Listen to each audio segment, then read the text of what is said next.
Surgery करने वाला robot, कोड़ा गरगट की दर्जेबंदी में मदद देने वाला रोबोट और 24 घंटों तक मुसलसल काम करने वाला रोबोट। ये मुख्तलिफ फंक्शन के हामिल रोबोट न सिर्फ आला टेक्नोलॉजी की नुमाइश में दिखाई दे सकते हैं, बल्कि उनका किरदार आज हमारी रोज़मर्रा ज़िंदगी में अहम से अहम तर होता जा रहा है।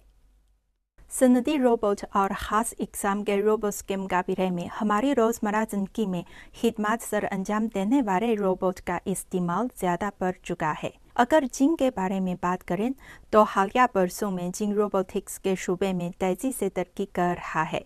अदाद-ओ-शुमार के मुताबिक साल 2019 में जिन में खिदमत के रोबोट की मंदी का हजम तकरीबन 20 अरब 62 करोड़ युआन तक पहुंच गया था। 2020 तक यह हजम इजाफा के बाद 26 अरब 4 करोड़ युआन तक हो गया है और एक मुतहद अंदाजे के मुताबिक रवां साल यह हजम 20 अरब 46 करोड़ युआन तक पहुंच जाएगा।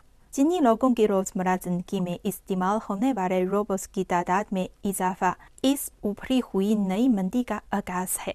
सड़कों, होटलों या रिहाइश गाहों में खुद चलने वाला डिलीवरी रोबोट, रेस्टोरेंट में डिशेस मेज़बानों की मेज़ तक पहुंचाने में मसरूफ़ रोबोट आजकल आम नज़र आते हैं। हाल ही में चीन के जुनूबी शहर नाननिंग के गैस स्टेशन पर इस्तेमाल किया जाने वाला रोबोट खुदकार तरीके से गाड़ियों में पेट्रोल डाल सकता है। ये रोबोट इतना बासलाहियत है कि ये 3 मिनट में पेट्रोल डालने का अमल मुकम्मल कर सकता है। मस्नूई ज़हानत की टेक्नोलॉजी की तरक्की के साथ साथ रोबोट साजी की सनत में तहकीक भी आगे बढ़ रही है। अब रोबोट न सिर्फ इंस्टॉल होने वाले सिस्टम के मुताबिक काम कर सकता है, बल्कि खुद सीखने का काबिल भी है। रोबोट ज़्यादा से ज़्यादा मौके पर अपना किरदार अदा कर सकता है। मुतारिक टेक्नोलॉजी की तरक्की, मंदी की बड़ी मांग और पॉलिसी की हिमायत के बदौलत खिदमत देने वाले रोबोट्स के शोबे में तरक्की के बड़े इम्कानात मौजूद हैं।